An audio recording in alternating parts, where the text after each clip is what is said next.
I'm Angela Kennecke, a veteran journalist with 30 years in television news and an investigative reporter.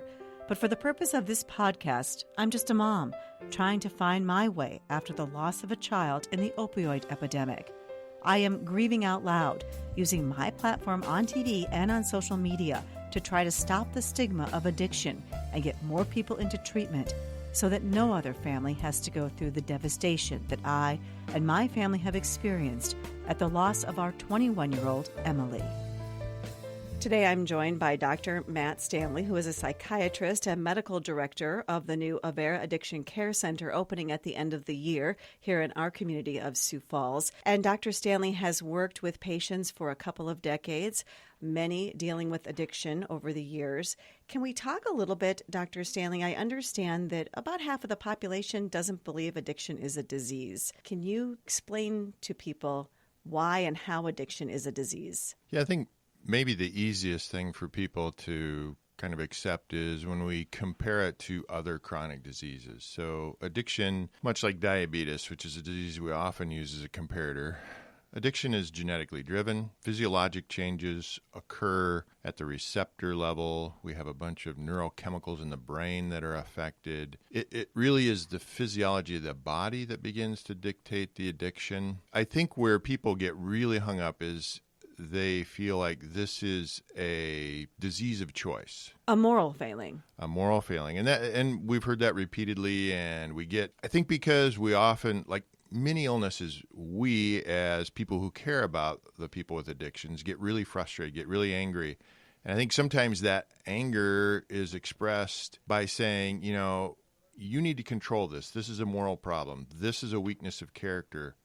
But on the other hand, if you look again at that diagnosis of diabetes, much of that is developed through lifestyle, exercise, but it's very genetic, it's very powerful, and there are changes you have to commit to be able to manage that. It's not different in most aspects when you start to compare them between addictions and diseases like diabetes that we call chronic medical illnesses. I think some of the problem that some people have is that with diabetes, the choice may be eating the wrong food, where with addiction, the choice may be using an illegal drug. So this is something people are like, well, why did you ever use that in the first place? Or once you used it, why did you keep using it? Right. And again, I think it's understanding that with our genetics and the power of neurochemicals, one exposure can really just flip a switch that's almost, I won't say impossible, because many, many people have overcome tremendously difficult addictions. I don't know how to describe when addicts tell you when the light goes on, the first time they have this, how they feel. It's just like everything in the world is right. All of a sudden, I know it's been missing. It's a powerful, powerful neurochemical reaction. From that perspective, and I heard a geneticist say this once, someone who's also a psychiatrist and very involved in genetics and addiction and psychiatric care, he said, next time you don't curse them to God, say there, but for the grace of God goes I. They got exposed. Their lifestyle put them in a situation, they ended up using a drug, and boom, they're addicted. I won't say that it's always boom. It's not always a one-time. But it's pretty quick, right? Oh, for generally? many people.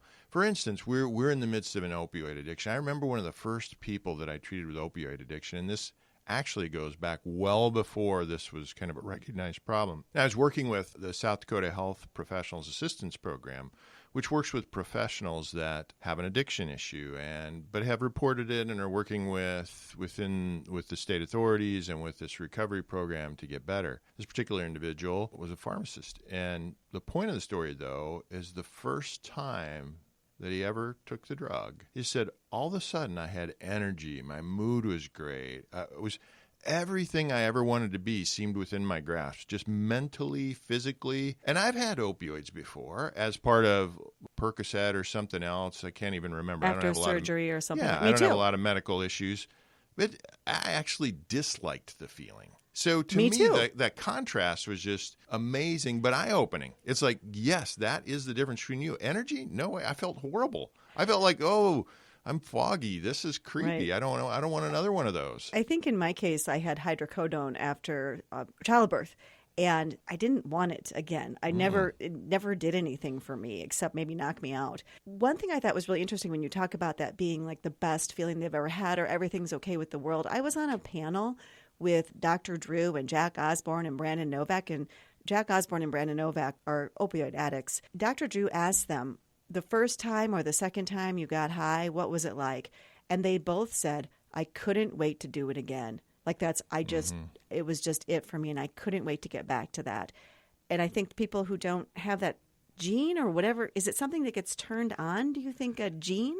I do. I mean, and to me, what we just described, that contrast between your and my experience with an opioid and this individual who became addicted, I think is a good illustration of just how different we are and how much. So when we say, oh, I've done that and I had no desire to be addicted, well, lucky for you. That's where I mean, right. There, but for the grace of God goes I did not have that powerful reaction. It did not. That exposure didn't change my desire to have another one. But I can't say that for everyone. And I think one of the things that we don't understand about the opioid epidemic, and maybe heroin, we used to hear this about crack cocaine. We think of addictions as like nicotine and alcohol. Yeah, that's rarely that boom moment. Oh, I felt great when I did that. You almost have to work at it. Alcohol is something I think that over time people get addicted to more likely. It takes a little bit longer, correct? I agree. That's been my experience. Now, clearly there are people that are genetically predisposed, more predisposed to have an addiction. Most people will get or can get intoxicated on alcohol, but it's rare. Very rarely it's a one-time thing. I think people that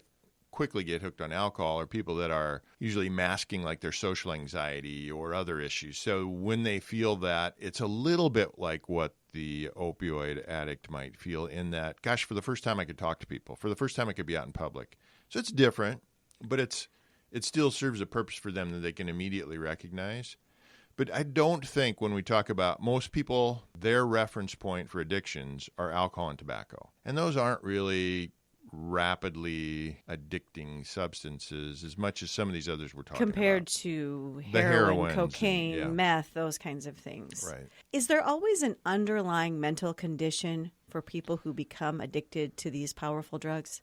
That's an excellent question. Or does the drug cause anxiety? Yeah, that's a very good question. So, first of all, we have to realize that in America, like 20% of us meet the DSM-5 diagnosis for a mental health disorder in any given year. So we're talking about a pretty large population. I was going to say, is that number growing? We hear about anxiety problems, especially among kids these days. I think it probably is growing, which I don't know. That's probably another discussion. But within those that have an addiction, we usually say at least 60%, possibly more, have a co-occurring mental health issue. But you brought up one of the pivotal questions, and that is it a chicken or egg? How much does the addiction turn on a behavioral health issue? How much does a behavioral health issue drive you to an addiction? I don't know that there's a single accurate answer. I think it's probably very case specific. But what we do know, there is a very high overlap. One thing I'd like to talk about as a parent and as a parent who lost a child in this opioid epidemic is the use and the experimentation of substances at a young age. Because I think for many parents, they kind of think, oh, that's normal behavior. My kid is going to drink alcohol. My kid is going to experiment and go to parties. My kid is going to smoke some marijuana. That's, I think, what parents think to themselves. That's what I did. That's what I expect my child to do. But I found, especially with my daughter, the marijuana was what she was attracted to, and it seemed just to grow and grow and grow. And I'm wondering about that substance in the developing brain and the way our society kind of looks at, should this really be a rite of passage? I think we're tremendously misinformed about the impact of marijuana on the developing brain. And I think that's been lacking from the conversations about legalization of marijuana. I think, it may be a relatively, and I say relatively, when I say a harmless drug to a developed, mature brain. But remember, we're talking about brain maturity at 21 or 22. 18 is an arbitrary age of maturation, right, or of majority. So doesn't mean your brain's developed at 18. Exactly. That's not based on the physiology of the body. That's an arbitrary age we pick to say, here's where you're an adult and here's where you're a child. There's very clear studies about the impact of marijuana on the developing brain, including things like IQ. Including things like, we talk about how people on marijuana are more relaxed, but the reality is there's a passivity that goes with that. That there are studies that identify that passivity impacts things like your ability to be employed, to achieve a higher degree. It actually if you look at a big enough number, a large enough N, and if it's used when you're younger, you take a less challenging road. You don't live up to your potential? Exactly. I think that's the best way to put it. The other thing that's out there, too, is it appears to bring on more quickly the onset of schizophrenia and may actually raise the risk of having schizophrenia. So those are conversations we rarely talk about. But that's medical evidence. That's peer-reviewed studies that would identify this. So this isn't anecdotally saying, no, marijuana is safe, I use it, it makes me feel better. These are studies that look at numerous people, a large N, and come up with there are changes that are occurring here. And you can't tell me that if we make marijuana more and more available, that it's not going to get into younger and younger people. And to your point about early use, if you're exposed to a drug before the age of 14, your risk of having an addiction to that drug is tremendously elevated. I think in alcohol, it's as high as 70% if you're exposed before the age of 14. It's incredibly high. Well, that is frightening. I think for most parents don't even know that. I think they're not even aware of the dangers. And we do live in a culture where it seems like marijuana is becoming more and more culturally accepted, and we're probably going to a place where it will be legal at some point in all states. But just as with alcohol being legal everywhere, it gets into the hands of kids much easier. The other question I had for you, I've had a couple of calls from frantic parents of Emily's friends who have also overdosed and lived. It was so hard for those parents to get those kids into treatment. Mm-hmm. Why is it so hard to get people into treatment when they're actively using it, even after they've overdosed? Do you think that they would go, hey, I've got a problem, I need help? Yeah. The individual's resistance to going to treatment. Yeah. It is, I think, hard to understand. One of the things about addictions that I've come to appreciate working with many people is sometimes it's not so much there's a resistance to the concept that I'm an addict, but there's either a belief that I can do it on my own. I don't want to go away. I don't need to do that.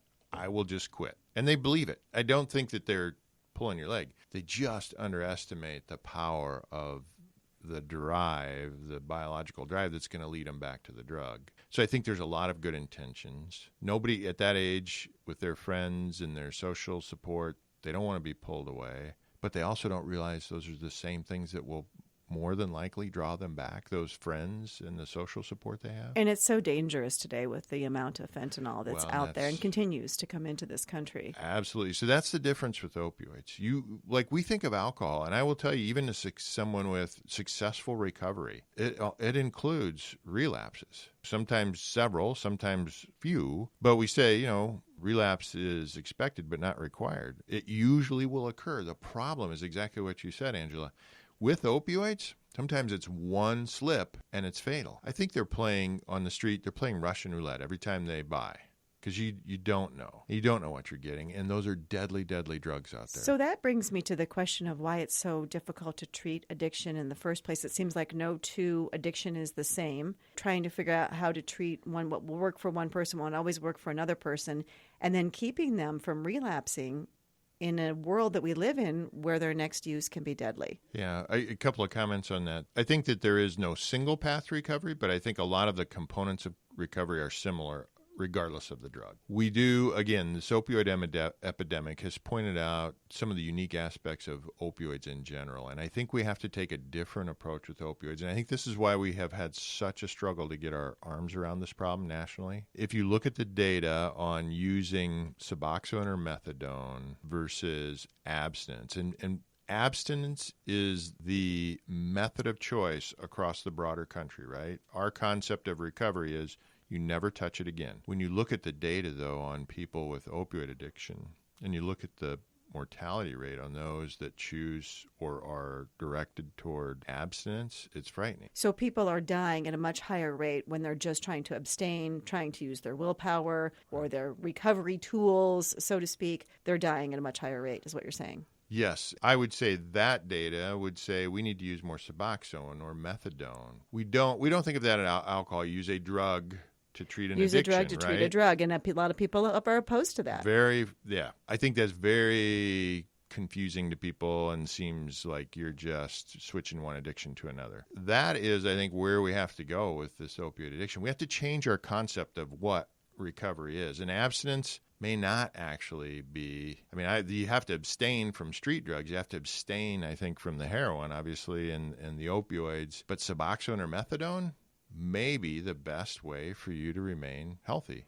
What about Vivitrol and the shots? They're so expensive right now. That's a barrier, $1,000 a shot, which will last for 30 days. And then I know these drugs are so monitored, so that makes it easier for people. Yeah, so one reasonably recent study that I had reviewed indicated that induction, so those first few weeks, induction is harder with Vivitrol to get a patient started on it successfully. But once you do, the outcomes were similar between the Suboxone and the Vivitrol. I do think there's a place for that, and Vivitrol has a place in alcohol addictions as well. It's, blocks that opioid receptor, so you don't get the same kind of high, you don't get the same kind of response from the drug, and that can have an impact with alcohol use as well. That is an interesting drug. As you said, it's expensive, but it's a once a month deal. Less of a time commitment, certainly. I know you're on the treatment side and not on the paying for the addiction treatment side, but as a physician, I know you see patients that come in that may have insurance that refuse to cover treatment, or their insurance may be so limited where that same insurance may cover cancer treatment or diabetes treatment or things like that. Yeah. Do you think that there's such a barrier, I think, with cost? When I brought up the cost of that drug, I thought about that and people just trying to pay for that, and maybe their insurance companies won't pay for it, or maybe their insurance companies won't pay for treatment.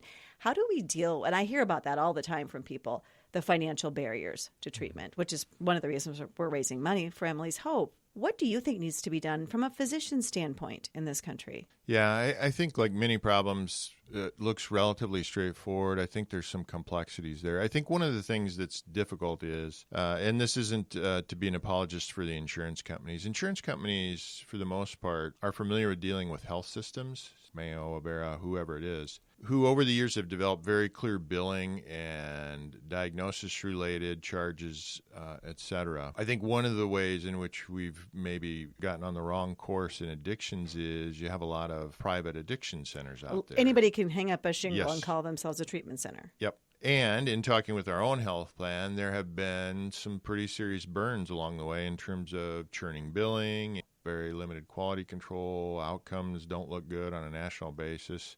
And that isn't to say that there aren't a lot of very good private recovery centers out there. But I think there is, I bring that point up because I think on the insurer's side, there is kind of a natural maybe hesitancy, even paranoia about what are we paying for if we send you to, and who do we send you to. So I think there's, on the one side, there's maybe a little concern about the quality they're paying for and what they're getting for their dollar. But all that aside, as I said, I'm not an apologist for the insurance companies. There is a lot of stigma built into this. There's a lot of non-acceptance of the fact that this is a medical illness. We're not looking at it with the medical model. Right. I think that maybe you're getting to the heart of what the whole problem may be, and that's just reflected. It's in society, and it's also reflected in the business models of insurance companies. And the insurance companies, because that's the social norm, they can kind of get away with it, right? Like if the average consumer out there says, yeah, you shouldn't have to pay for that. That's his moral weakness. There's not really a hue and cry to say, get your act together, insurance company, and start paying for this. So I think we're coming around, though, as a country. I think kind of the social consciousness has been raised remarkably in terms of addictions, but I would say broader just in behavioral health. Do you think that we are going to make some advancements and some great strides in treating addiction? Because what I see happening a lot is people going into these 28-day programs and coming out, and maybe they go into the program 12 times. I've heard of that. Or they wind back up in jail. And so it seems like the treatments that we're trying aren't always effective for everybody. They may work some of the time, but not as much as we'd like. So what's coming down the road? Well, I think a couple things. I think healthcare in general is changing more to outcomes-based. And I think that health systems, as I just said, we kind of years ago went on dichotomous systems. Addictions were done by private companies. Healthcare systems focused on chronic illnesses. They were separate. And acute. They're very separate systems. But as you can see with Avera, we're saying, no, this belongs in under the same tent. This is a medical illness. This is impacting the outcomes of many, many of our community and our patients, and we want to have a direct line to treating that and treating it well. As healthcare systems wake up to the idea of treating the whole patient, And as payers move toward outcome-based, so it's not just that I had you for 28 days, it's that you ended up a year later functioning. Sobriety is kind of a difficult definition to agree upon, but at a year, which has kind of been a pivotal point in recovery, we say you're in good recovery. Once we start basing payment and basing our expectations on the outcome instead of the event, then I think you'll see system improvement. And that's really where we're going. Because to your point, there's nothing magical about 28 days of being inpatient. I would agree with the critics that say it's an artificial environment. It's not the environment in which you're plagued with triggers and you don't have social pressures and all the things. Sure, stress, anxiety, things going wrong in your life. And then it's generally why people turn to substances in the first place, to feel better.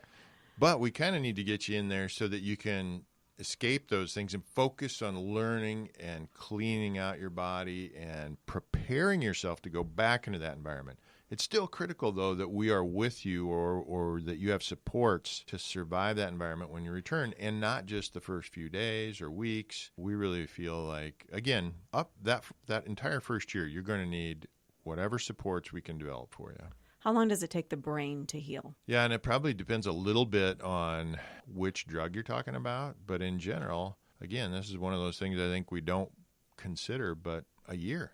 Alcohol, which you think, okay, I'm sober, I got over this. Yeah, you're looking at least a year and we have PET scans that will measure the changes in the brain, both when you start using and then when you stop.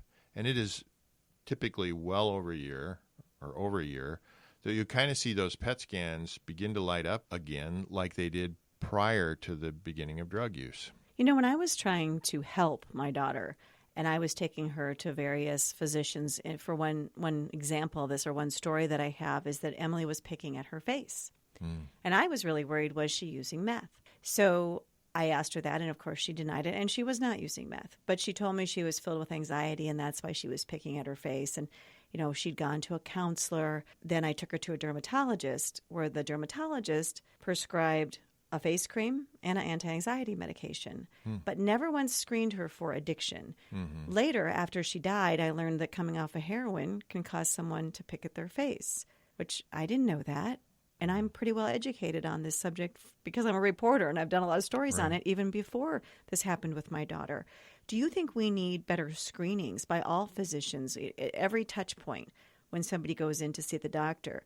Are they using? Are they suffering from substance use disorder? Yeah, that's a great question. The easiest answer for me would be to say yes. I just had this discussion with Dr. Wilde, who does treatment for... He does medically assisted treatment? Yeah, he does the Suboxone treatment, and, he's a teacher with the Center for Family Medicine, so he works with residents. So we were just talking about universal screening versus kind of case-based screening, so we don't want to set up screenings that are biased because you're lower socioeconomic or whatever. But it's the argument of, should everybody be screened, or should we look for things like, this patient was picking at her face, we better screen. I think ultimately we need to move toward universal screening. But I also know from my primary care friends, partners, we're being asked to screen for so much already. How much of this can we keep adding? And I know personally I've asked them to start screening for suicidality, major depression. The list gets longer and longer, and that's just the behavioral health side. They have the other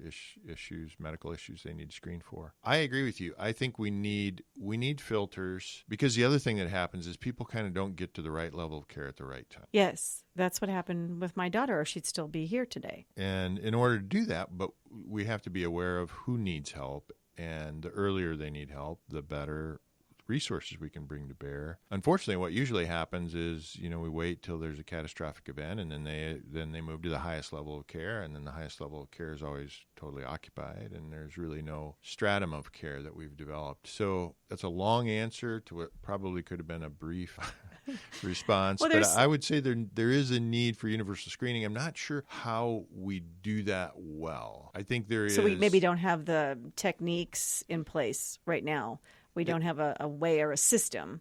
Right. And maybe it isn't the healthcare system. I mean, maybe there are other areas where screening occurs. Now, having said that, I mean, it's a comment you made earlier, and it's kind of that, where are you at in that preparation to accept treatment? Because people, all our screenings are essentially face evident. If you don't want to admit you're using, it's pretty easy to just say no. We're not going to like unmask something that you didn't realize you just revealed and, oh gosh, we need to get you help. Right, because denial is a big part of it. Right. And honestly, we on the outside think everybody should want treatment, right? When you're in the midst of using, sometimes I'm very content with what I'm doing. Although, to be fair, in opioids, we've talked, I think, before about the concept of chasing the dragon. To never reaching that same high that you got the first time you used it. Yes, and the difference between, oh, I love this versus I got to use because I don't want to feel like I feel when I don't use. And feel worse than the flu. Right. 10 times worse than the flu. So I think that after a period of use, almost every opioid person with an addiction has some inkling, some desire, some awareness that I need to get off of this or I need help with this, but it's still hard to come forward. And then you have the shame. Right. Because that stops so many people. They're so ashamed of what they're doing and they think they can handle it themselves. And What is the best advice that you can give to a parent or somebody who loves someone who they know is suffering from substance use disorder? Well, I think don't give up. I think have the candid conversation. This is a complete aside, and actually I have to credit you with this, Angela, but we're going to send our chemical dependency counselors to intervention training because I think families need professional support in this. And there are some interventionists out there. We just want to make it far more available. So I think there's some developments that we as a system, we as a state, we as a society need to improve. But I think back to your question, if you can find a professional in addictions that you can talk to, and certainly Avera has them, it doesn't always have to be the person with the illness that starts getting the help. Many times they won't. And I think also today, rock bottom is death or brain damage. That's Absolutely. what I always say. I heard that from a friend, and I say that's so true. So I have families contact me every week asking me, how do I get an involuntary commitment? What do I do? So it's great to hear that you're going to be training people on how to do interventions, and that's going to be a resource for people. Yeah. Because I know their frustration. I drug my daughter around to counselor after counselor. I invoked the law. I tried all kinds of things, and nothing worked. Finally, we had gotten to the point where we were going to use the interventionist, and we were too late. And hopefully people will do that sooner than what my family did. I hope so. Yeah. Well, thank you so much for being here today. I just want to let you leave us with a few thoughts that you're thinking about as this issue gets more and more attention and more people are dealing with substance use disorder. Just leave me with some final thoughts. I'd go back to some of the first comments we made today that we need to view addiction and behavioral health issues as medical issues. If people are hung up on the idea that leaves the individual out of the accountability, that's not true at all. To successfully manage any illness, that individual has to follow a regimen. They have to become educated. They have to want to be healthy. They have to want to be healthy. And I don't care if it's diabetes or if it's an addiction. What I'm saying isn't let's take the accountability for these diseases away from these people and we'll own it.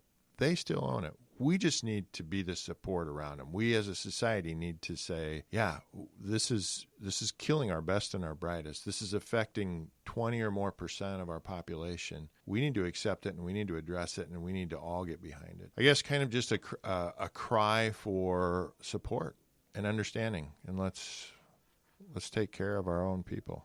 Very well said. Thank you for being here today. Thank you.